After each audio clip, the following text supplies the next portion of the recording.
everyone, and welcome to the world of FM Starting Point. I want to welcome our guest stars today. So we have guest stars with us. We have Taylor Anderson, who goes by the Judge Anderson from Judge Dredd. She's pretty awesome. Hello. Hello, there she is. And we also have Jon Ison. That's right. So Jon, both of these people were major contributors.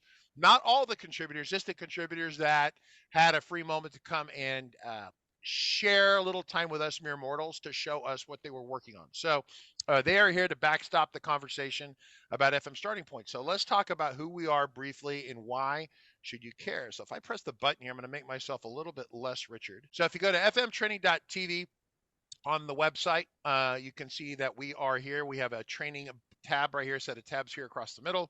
This is the upcoming broadcast schedule. And so today is day 2 of the FM Starting Point launch, but really it's day 1. Once again, the team was a little slow. Actually, Taylor and Jon Ison were done. It was some other stuff that we won't name the people who were involved in that, but they kind of were a little bit slow on the uptake. So anyway, so today and tomorrow are going to be days. In fact, Scott Kane had a suggestion for tomorrow for about doing some basic scripting of PDFs and getting those emailed, etc., out or whatever, generating the PDFs. And so that's a conversation we're going to talk about tomorrow if we have time. And then Thursday, Christian Olsen will be here working on some whacking or hacking of modules in FM Starting Point. Say you need a work orders module or some other module that's not in the product. And so we're going to talk about that. Christian Schmidt, I did say Christian Schmidt will be here on Friday talking about Monkey Bread plugin in terms of PDF management, which is interesting. Then Christian Olsen is back with a Wolfpack update. A lot of you love the Wolfpack. The Wolfpack is extremely free. They have an update to it, and I think Stu is helping with that. I don't know if Stu's here. I don't see Stu at the moment, but he is. He is indeed helping with that. So yeah, he is going to be helping with that. And then Tuesday starts the hot action news, day 1 of hot action news, and that will be 3 days or 4 days of hot action news next week. So I'm very deep in launches as we see. This is fmtrain.tv. We're broadcasting in high definition on YouTube, Twitch, Discord, and technically Zoom too. Cool.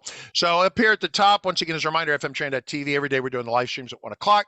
We also do other free.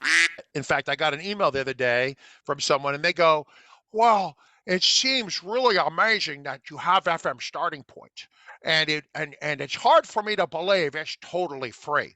And is it really, really, really free?" No, it is actually totally free. And so I want to spend a moment. All of you probably know what FM Starting Point is. We have some new people here. So let me spend a moment talk about that real quick. So FM Starting Point is a free CRM solution, custom application for the FileMaker platform. It's totally free, and there's different versions of it with a couple different language support options on it. We're going to talk about that momentarily, but it is truly free. It's unlocked. In fact, our competitors who shall not, those who shall not be named, it's more than one, will frequently use FM Starting Point and charge their customers to work on it, which is always interesting that somehow we don't get the credit, but everyone's happy to take the free food, right? It's that video. One of you was David Angel posted it with the monkeys getting the free bread. If you want to repost that, David, that is a classic example of what we see. So this is FM Starting Point right here. People are asking, hey, you use you call it by the year number. We've been doing that since 2020, right? 2019 was version 8 or whatever, but it's starting 2020. We started just switching to the year number. So we have 20. We had a limited amount of updates for 2022. In 2023, we went back and updated these products. We're going to cover that momentarily, but fundamentally understand it's a free unlock CRM. To get it, all you have to do is come over here and hit the where was the download button right here? Just hit download all versions. And what this will do, it's going to say, hey, you're getting basically, I have personal investment into this thing about $1.3, $1.4 million. Anyway, so because we've been working on this since 2010 and we've rebuilt it a couple times, so it's nice and modern. You're going to see that. And we've had help from a number of people, including all of you who love Nick Hunter. He's very involved with the neomorphism design interface for it. We had to kind of de-Nick it a little bit because Nick is a little bit crazy and he tries to build these really amazing interfaces, sometimes to the detriment of anyone understanding what the hell he's doing. And so we had to kind of simplify some things in it. Yeah. Someone else was sending to me, hey, if we give your information to you, what are you going to do with it? I'm going to email you once or twice a week to remind you how awesome I am and that you got free software. It didn't cost you $1 and we have more free stuff for you. Okay. Someone was like, that's outrageous. I don't want to be on a newsletter list. And I said, then don't download the free software. Okay. Seriously. That's these 3 fields up here at the top. You also have to verify that you're not Al Qaeda. You're not part of the Russian organized crime, and yet you're at least 18 years old, and you're not a robot. Kyle Williams. I am not a robot. So that's how you download it. Let's dive into it, talk about the versions real quick, and then we'll take it for a quick test drive. So understand the versions of Starting Point. People say, I found a bug in Starting Point. Go fix it right away. And it's like, okay, well, understand that we have 9 master copies of Starting Point. Why are there 9 master copies? Because Claris won't give me the tools to make 1 master copy because each one is sufficiently different and I have no way of having a master copy with minor differences that we tell it to program and adjust it. That's that XML data serialization that's in the product that they built and then they quit finishing it. So it's not done. It just hangs out, not complete. So we all someday hope and pray that they will finish certain things in the product. That goes. Okay, so FMSP standard. There are 4 versions of FMSP standard. There are matching 4 versions of FMSP enhanced. So FMSP, FileMaker, or FM Starting Point, right? Standard is the free one. The light one's the free one. That's the one you'll get in your email. In fact, when you get the email that you download, it's going to give you all the legacy versions too, so you can get all the old versions because about right now, 5 of you are texting me or emailing me, how do I get the old versions? Because I have FileMaker 7 installed and I want to run it with FileMaker 7. We have Starting Point that works all the way back to FileMaker 10. I did get an email, I swear, from someone yesterday who wanted help with FileMaker 5. I said, I am the only person alive left at RCC, and I'm not a spring chicken anymore, that can do that. But I'm not going to help people with FileMaker 5. I don't even have a computer that'll run it. So yeah, so if you have a horse-drawn cart from 1990, please upgrade your stuff. So FMSP standard is here. Click on this. In fact, that is incorrect. That got moved. We need to fix that. So in fact, that's a Haley adjustment if we want to make sure that Haley. The QuickBooks integration, the other and more advanced integrations are in the enhanced version. The enhanced version is what you get if you buy our complete bundles of our training. So there's this kind of enhanced version here. Most people don't really need it in all honesty, but everyone wants to make sure they have all the maximum amount of capabilities. There are a couple nice things in the enhanced version. So if you buy our complete training, we give that to you for free. So I think we're all clear on that. I can just bring that page up real quick.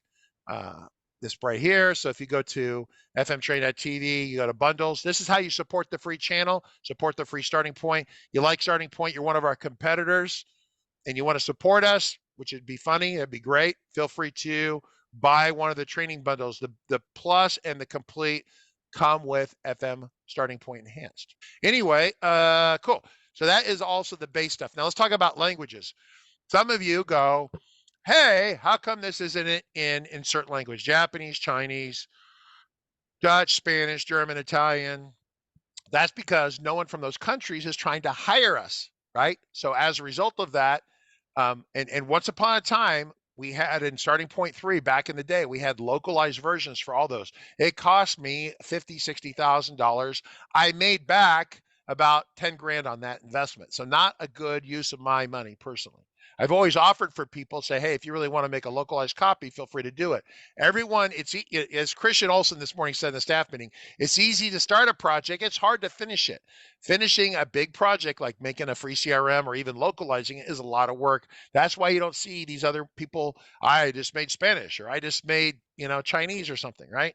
So what we have is 3 versions of English, which is a funny conversation in of itself. So that's because there are little variations in addressing, phone numbers, and there's little variations in how taxes are calculated. Surprisingly enough, each country has a different idea how to tax its citizens. Who knew, right? And so as a result, we've customized these. So it wasn't too hard for us to localize, like the UK, it's pounds sterling. They're because they're not part of the EU anymore. They did the whole Brexit thing. Then you got the EU, and so it's the units on the fields, on the layouts. Again, something that should be really easy to fix programmatically, and it's damn near impossible to fix programmatically. It's very, very difficult to do. So that's why we have all these things here. Because ideally, you would download one version and you say, I want this, and it would auto configure itself. That would be bad. I would love that. So understand that there are essentially 9 different FMP12 master files. The light one is the one I prefer to use for training. It's simplified. It's not as crazy and not as complex. Now, real quick, if I go here and download it and pop it open and run it over here, here is 23 light. I'm going to pop it open right here, and you will see the neomorphism design style interface. And so here it is right here, and it pops up. And so this is the design style interface that was made popular by Nick. Notice that certain things are missing, like the icons and things in here, the artwork. Some of these items, that one still has kind of the accordion in it a little bit, semi-accordion. But the idea is that we had to simplify this quite a bit because while Nick's design is great, and Nick's here, I'm sure he's here somewhere, then we had to simplify because it was too complicated. So what did we do from starting point 22 to 23? Well, one of the big items, as dumb as this was, and it was something we wanted to do earlier, and we kind of forgot about it, was if you use this product, this version of starting point, and your user suddenly complains about performance. We talked about this about a week ago. We talked about latency, what that looks like. There's the latency detection kind of thing in here. So you come into preferences. So you got the home screen, you go to preferences. This is kind of universal here. You go over here to developer, and you have my network performance test, AKA when sales and marketing people report this to you, they will tell you the network is full, right? I can't tell you, I made bumper stickers out of that because it got so bad in the late 90s and early 2000s. And it still happens today, but it was just epic watching that happen. So this is a new feature in here. If you run this, it'll do a performance test. Now keep in mind, I'm also broadcasting and live streaming, so these numbers are all going to be abnormally ugly. Most of the time, these numbers are about a third of this right here. So that is a performance test. In fact, if I ran this a bunch, it would probably cause the live stream to kind of fail. You can customize this. You could put in the name or the IP or the DNS entry of your FileMaker server, which would be great. So take one of these 4, eject it, put your server in. If you could do that, Amazon kind of tends to block this, which is kind of the one downside to AWS. But if you had like your own server, like I could put, like I have a server in my house here, I think I could put like RC, let me just try this, see if this even works. Let me say dbw02.@rcc.com. And you have to have super secret network stuff to make this work. Okay, so then I click and I say go away. I try it again. Oh yeah, see, look at that.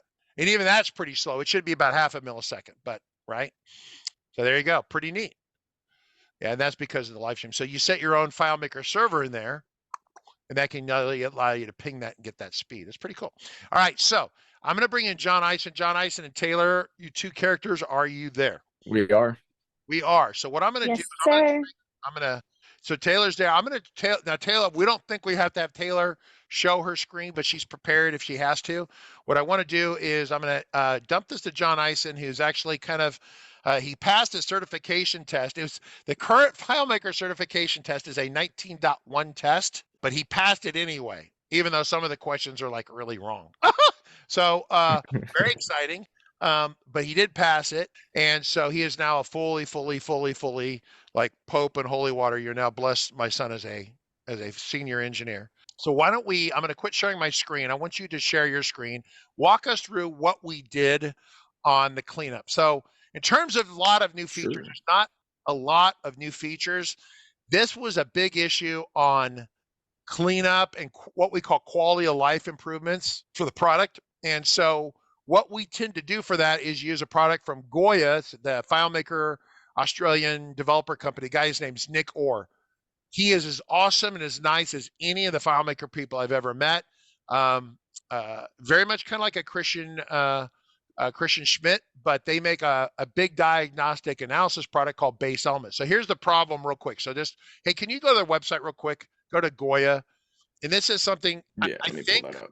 there. Okay, so yeah, so well, this is the actual product here. Hit Goya, hit the Goya top right one. So these guys, these characters right here, they make two products called the same thing. So there's the Base Elements free plugin, and it's a really great free plugin.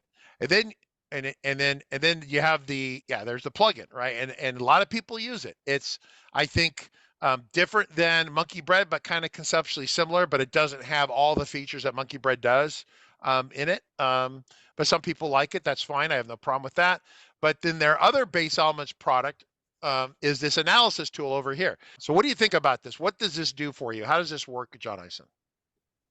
So at a pretty high level here, what they did is they wrote a tool that will parse out your database design report.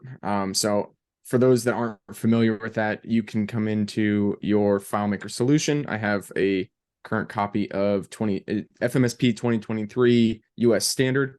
I could come up here and hit database design report and spit out an XML report of all kinds of things, accounts, custom menu sets, custom menus, all of this information. And it's really, really useful information, but it's a ton of information to parse because it's all just structured XML. And by trying to go through and read it manually would be really hard. But instead, what we can do is come here to the Base Elements tool, import it, and it puts it into something that looks like this. So this is our very first DDR database design report of the US standard copy before we went through our latest sprint on it. And you can see it'll tell you how many calculations, custom functions, all of these different bits and pieces that you have. It can then tell you when you have errors, what's unreferenced. It gives you some warnings as well as performance information. So you'll notice things like objects on layouts. We have a lot of performance things. That'll be things like styles that aren't saved to the theme, or there's a tweaked button that has a slightly different style. That's a performance hit. But what we really focused on in this release here was the errors and unreferenced. Errors, obviously, they lead to problems for your end user because you get oh, this just didn't work, or file is missing, or field is missing. And so when I can come here and look at, say, let's look at script steps. I've got 322 script steps that are errors. And so it'll tell you, it'll catch all these types of things. I'm sure you've all seen the dreaded unknown or file missing in carrots. It finds all of those for you. And what's really great is, so here I've got this button that's supposed to perform a script. It doesn't know it anymore. That script doesn't exist, or there was some sort of issue. Maybe that button was copied in from another file and the script was a different name in this one, things like that. So I can actually come in and see all the information about it. It'll give me the actual XML for that particular button. This is what it looks like, but imagine this times about I think 100,000 different objects. You're never gonna get through that if you're trying to read it manually. So instead, they make it really, really easy to digest. I can come in and see where, if for a button, it doesn't necessarily make sense, but you can see references where it's referenced by. But I can come in and say, okay, I have a button to perform script step. Tell me where it is. Show me the object. So now I'm looking at that button itself. It'll tell me what layout it's on, and I can come over here and see the location. So I can just pull up my starting point. I can go to my home layout, and then I can come in here to edit layout. And I see that it's 162 from the left, 338 from the top. So I just kind of look around and find, where is that in terms of my X and Y, basically. And that lets me go in and find a button that maybe doesn't have the perform script correct. Of course, that button doesn't exist anymore because this is an old DDR. So let's go ahead and flip over to the most recent one, which is our release version. So you can see I did a whole bunch of these, and you can re-import them and compare them. So we do still have some errors, and I'm going to explain what some of those are. But first, let's just look at script steps here. So we have a few that are on layouts. These are some interesting issues. We believe that they're actually related to the XML that FileMaker spits out, but I can show you what it's finding. So We know that we're on the 1400 layout, so all I've got to do is come here, find my 1400s, pull that layout up so I'm in the right spot. I go to my object, what's the location? 31 from the left, 689 from the top. So let's go ahead and scroll down. It's going to be along the left here. Let's see where are we at. We're still at 543, 639. Aha, 31 from the left, 689 from the top. And the error on it, we can come down here at the bottom, see what the alerts are. And it's going to tell me that it references a field that no longer exists.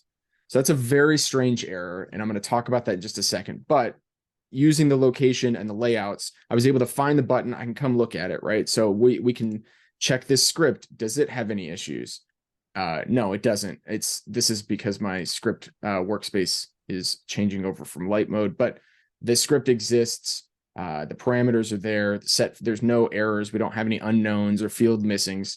I can come check things like hide criteria. Is there a hide criteria on it? Nope.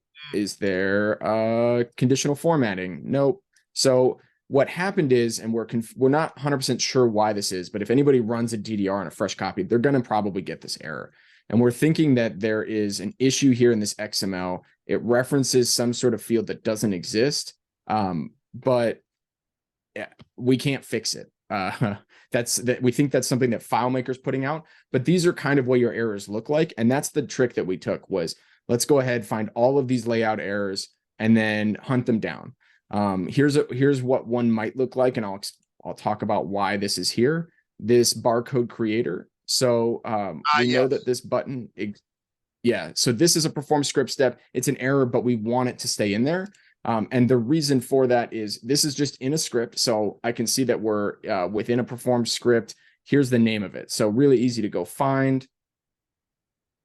We're just going to go ahead and find our general barcode, this one right here. And so our error is, and you'll see it here now that it's kind of hard because it's white on white, but it says unknown. We can and you can see it. Okay, great. Yeah. So it's unknown, and that's why it comes up as an error. Now, why did we leave in one that has an unknown script? Because this is an add-on that you can purchase, and all you've got to do is copy some scripts in. There's some notes in here that explain that. But once you buy it, you add the scripts in, you just fix this one step, and it ties you right into that add-on. So, of course, we want to leave in this errored script step. There's sort of an intention behind that. But that is exactly what they look like. And we would come in and check and say, oh, it's looking at the wrong field or the script name changed. So all we need to do is go in and edit that. But it lets you come in, you can write notes. Taylor was actually really good about adding all kinds of notes. So we were going through talking about this needs to be deleted or this needs to be changed, rather than try and do it all at once in all 4 files she was working on, because we had to edit 12 files. She was writing notes down. And then you'll see if we were to look at an older DDR, I'll come through and check things as fixed. And it actually takes it out of your count for you, so you can keep better track of what's done and what's not. So everything except for this one step in here is XML errors that we really just can't fix and we kind of have to live with. But we've gone through and validated that there aren't errors existing. So maybe that'll get changed in a future version of FileMaker. Maybe that's a base elements issue. Maybe it's both, and eventually they'll kind of align themselves. But the other really big, go ahead. Yep. Let me go ahead and just back up. So can you go back to the original one? This is the current one. Go back to the original one for 23 US standard. Here's the deal. So you're like, so what we ended up doing is we had this initial 22 release. We had it out the door. And what ended up happening is that we were in the process of converting the interface. For those of you who understand the interaction with Nick, he kind of designed this interface, you know how he is, and he builds it and it's pretty extravagant, etc. So we have to get engineers to take it and kind of replicate that into starting point to other areas. And so what we did is as we were copying and pasting and building this interface in, things were getting broken. And then there really wasn't a deliberate cleanup effort by my part. And I lost track of it. I was out of town, this, that, and the other thing. It doesn't matter. Excuses are what they are. That being said, it came to my attention that we had a bunch of bullet holes in the car and we should probably fix them. And it just made a car less pleasing, less wonderful. And so the goal I did was to go through and clean up the messes that we should have cleaned up on the first pass. So these were created back in November, December. Then we shipped kind of a the starting point, the 22. So if you have 22, this is nearly identical. 23 and 22 are very nearly identical, but we squished a ton of bugs. And not a lot of new features, but just getting all the bugs fixed is a major deal. The other part of this was, and he's getting this right now, is so we talked about this yesterday. We talked about the idea that some people never clean up after themselves. I had an engineer, once again, who would come to work and he could fit in his car, and that was it. He had 4 seats, and the 4 seats were full of trash. Couldn't see out the mirror. He had a refrigerator in the front right seat. Eisen, you've never seen this car. It was epic. And so I've seen cars like it. yeah. So is Taylor, I'm sure. I just wanted to like take it to the dump, just open the doors and push the out, do a little vacuum and give it back to him. So if you hoard old code in your copies of products, you never clean up, it becomes a kind of a messy car. And so what we had is a bunch of unreferenced things. So we eat our own dog food. I admit when I make a mistake, even to my staff, when I make a mistake, I have to apologize, and I have to apologize a lot. I'm not a perfect person. So I have to apologize that we had some burger wrappers and snack wrappers and Diet Cokes that were all over the inside of Starting Point. And so we cleaned them out. And so we eat our own dog food. We don't use crash files. We clean up the things that we make a mess of. I might make a mess initially, then we always try to come back and clean it up. So walk us through unreferenced, Jon Eisen. Absolutely. So, like Richard was saying, right, unreferenced things, anything that we need to clean up, the optimal solution, if we were in a perfect world, there would be absolutely nothing in errors, unreferenced, warnings, performance. And to be honest with you, there's some ways that we could probably cheat these numbers and give you a screenshot that says, look, it's a perfect analysis. There's no errors in here. But we want to be pretty transparent that some of the errors are very intentional. And to be honest with you, in your development, you're going to have some things that are just errors or they're performance issues. And, we can strive for perfection, but that's going to take a really long time. So the reason we focused on unreferenced is, for one, it weighs the file down. And for two, it can be really confusing when you have scripts that are named similarly and you're not sure which one is right. Maybe you're editing one, but that's the unreferenced script. And so you'll see here, we had 104 unreferenced scripts in this file, which is a lot. And so we can come in here and see all of these scripts that are just not touched. And there are a few that we left behind. Things that are designed for the developer to trigger, things like this get layout and session info and display. That's not stuff that you tie into the layout. It's used for you as a developer to do a few things or set the device mode. I want to force FileMaker Starting Point to treat me as if I'm on an iPad, even though I'm on Pro. So then I see the Go layouts, some of those types of things, but you'll see like things along the lines of scripts named create new account. If I was trying to edit a create new account process and I found this script and I was editing it and banging my head against the wall because I didn't check to see which script was actually firing, which is very easy to do. Ask me how I know that. This type of issue would really compound itself, and I could waste hours and hours of my day trying to figure out why this one script step that I'm changing isn't working anymore. And so what I'm able to do is come in and see, okay, here's where these things are where they exist, what folder they're in, what their names are, what the body of the script looks like. There's all kinds of information, and every single thing in this list is unreferenced. And so I'm able to see that I'm able to go in and decide, okay, am I going to keep the barcode creator README? Yeah, I'm going to keep that one, but there's no QuickBooks in standard. So I'm going to delete these QuickBooks scripts because they're just wasting space. They make the file larger. It's more bandwidth to use when you load the file, right? There's so many benefits to that. It's performance. These things they seem minimal, but when we talk about knocking 104 unreferenced scripts down to 27, right? That starts to really get to be significant.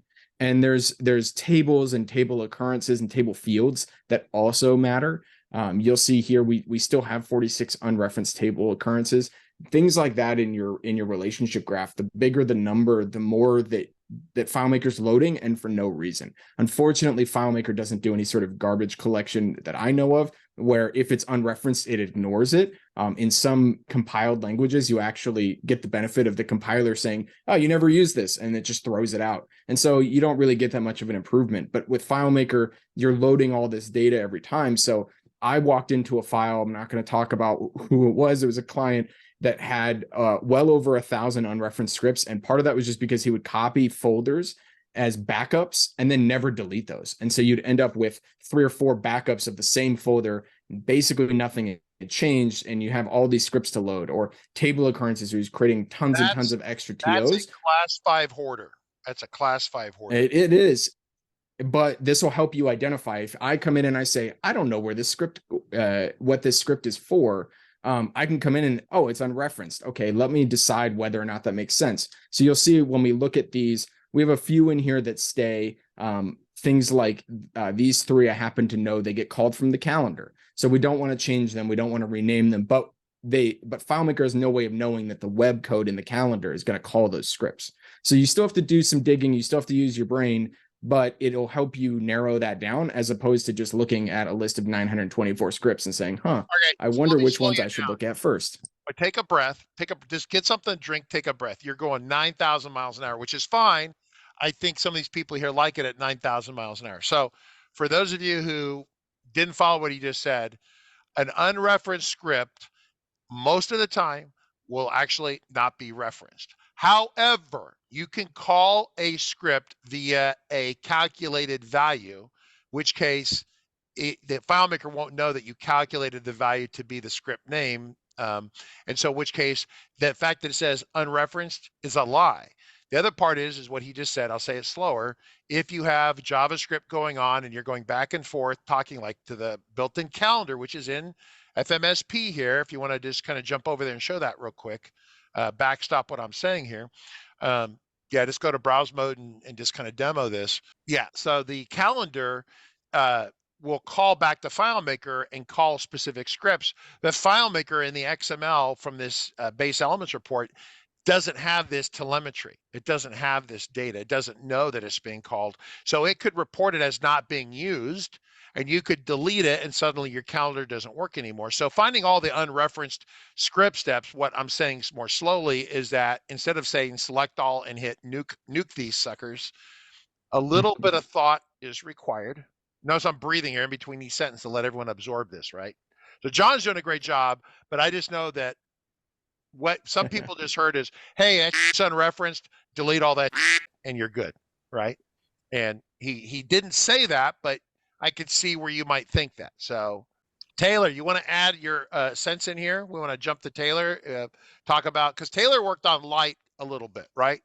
So if you Taylor, if you want to talk and have John drive, might be the best way of doing it, so you don't have to do 2 at the same time. But what did you do with Light? Because Light was the one I've been using, and it had a different set of issues, didn't it? It had a similar set of issues. There was a few differences in terms of layouts that we needed to go through and make sure were deleted and things like that. Overall, I worked a lot with Hogel, and we had gone through and made sure that all of the scripts and the references were going to the right place and actually calling the right objects or layouts as needed. There was a little bit of a difference between the Light and the standards in terms of script numbers and the script number itself and the layout titles itself, and that caused a few issues with some of the scripts and whatnot. So just going in and fixing that. We also made sure that it had the proper naming conventions and whatnot. Yeah, there were some differences in there. Yeah, what happens is we have a lot of new junior staff that come into the company, and a lot of times what happens is that they will kind of make a mess out of stuff, and then we hire other people. Taylor's one of the newer people here, and she's actually really killing it and learning and getting exposure. Hey, I have a question. What's that big black number there on the right? Because that ain't normal. That's not. I think that is the number of the scripts. Those are script when IDs. They were generated. It's monkey bread. This is a monkey bread feature. Yeah, I know that you're used to that, but the rest of the population, some people know about that, some people don't.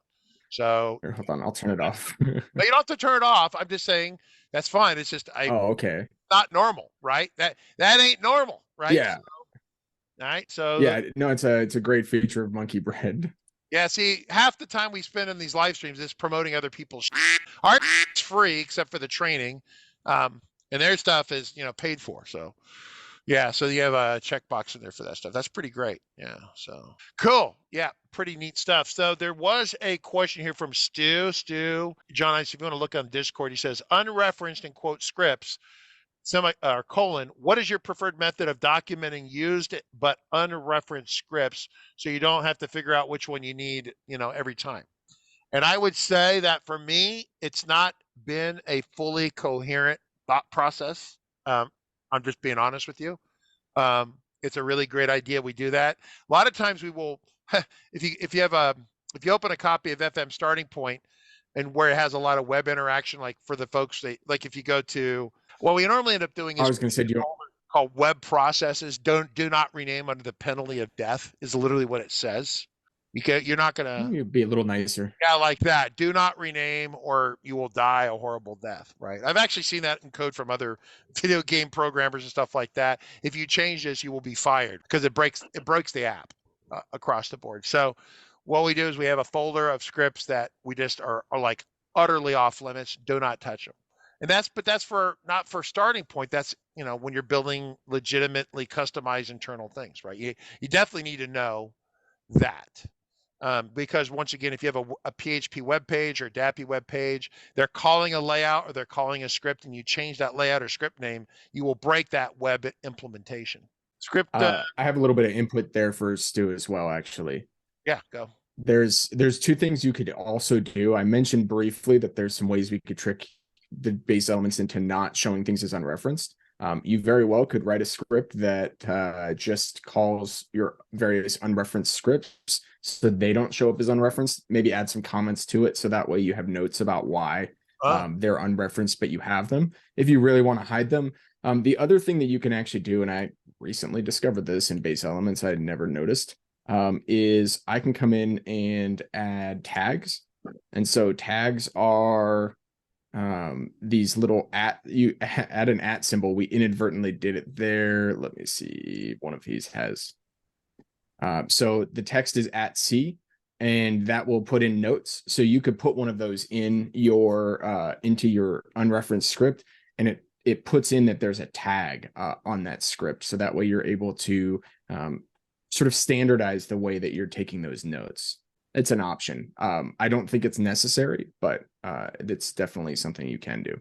Kyle Williams, you want to explain your comment? Kyle has a comment online, says, I use the script IDs all the time, much better than using the script's name, which may change over time. So Kyle, are you saying that you call the script by script ID? Can you? I'm not done that. I guess you could. Can you do that? I mean, I guess so. Like if you say perform script, can you target a script ID, which is generally a hidden item anyway?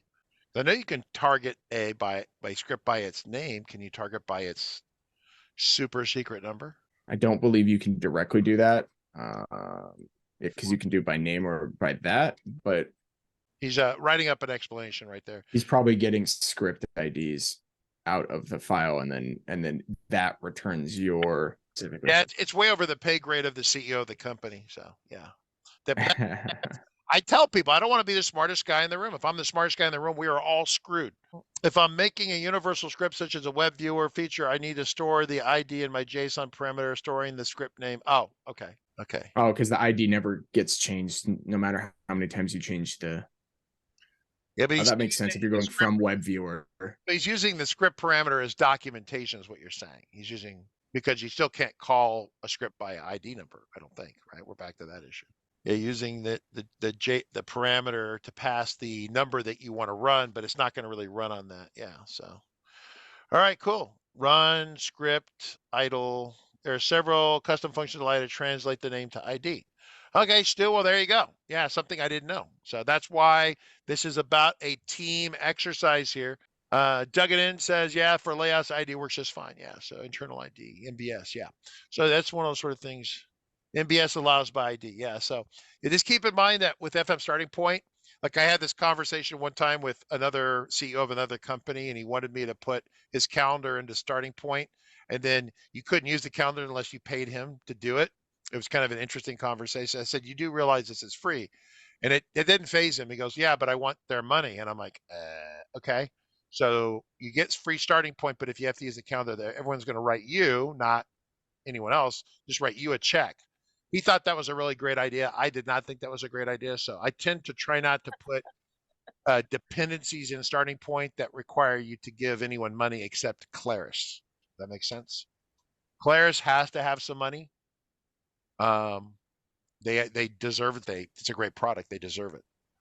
Yeah, I don't know. They could make that as a pop-up, Kyle, where we saw that in the script step. Kyle says, hopefully someday Claris will allow you to call a script by script ID number. Okay.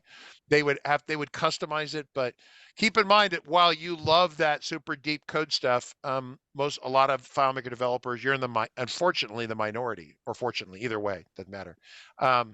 Minority, most people still use names. Okay, so in summary, they have starting point light, which I simplified and made it more simple. I took out some of the more gnarly things in it, even if they were performance improving. So if you want the version of starting point that will scale the best for maximum like 500 simultaneous users, light might not be that.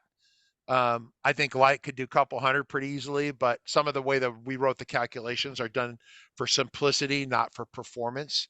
Light's about simplicity for training. Nick Hunter, I don't know if Nick's here or not, but yeah, Nick did a good job with the interface. Any other questions before we kind of wrap this up? When is this version going to be able to be downloadable? AL92. It is right now. Available right now. Usually we tell people go re-download new versions from the old links. These are all new links, so you need to go get a new email. All right. So Taylor, by the way, so if you guys go to the About page on that for me, go to the About page there real quick. It's kind of funny because the engineers that contribute to this, so we end up putting their photos in the app. So here it is right here. If you go to so yeah, so that's Taylor's cat there. Made the cut on the live stream. So Jon Eisen. In color. Yeah, in color. It's actually more. In color, yeah. Yeah, it's part of the senior team there. It's very, very important. So there's Nick in the back going, don't forget about me. Right. Well, tomorrow's conversation, we're going to pick up the open. If you have questions about starting point, please send them tonight. Tomorrow is a kind of an open day. We're going to cover some basic stuff, scripting, PDF creation. Scott Kane had a suggestion about that. That was a really great topic. Stu says, nice job. Yeah, Stu, we're looking forward to your contribution to the Wolf Pack. I think we talked about that early in the show. You're going to be on the show. If we look about the upcoming broadcast schedule, yeah, so there's some Wolfpack action going on, I think on the 24th, right? This coming Monday. So I don't know if Stu, if you're actually going to be there or not. I think that's up to you, but I think your add-on's making the cut, I think, right? That's what I heard. You will be. Awesome. Looking forward to that.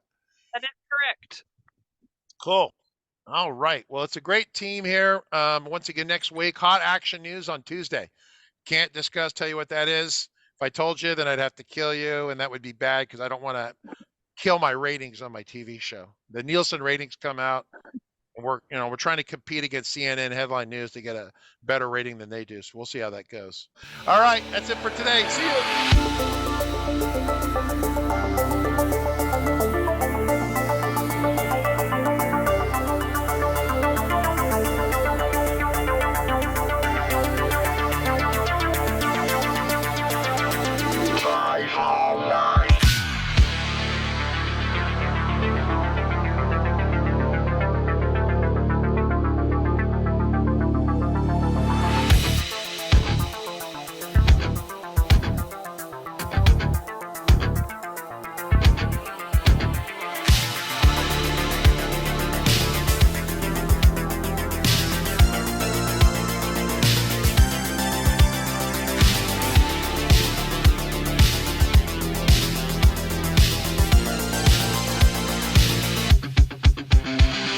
Got a report of an individual up here who may be a FileMaker license.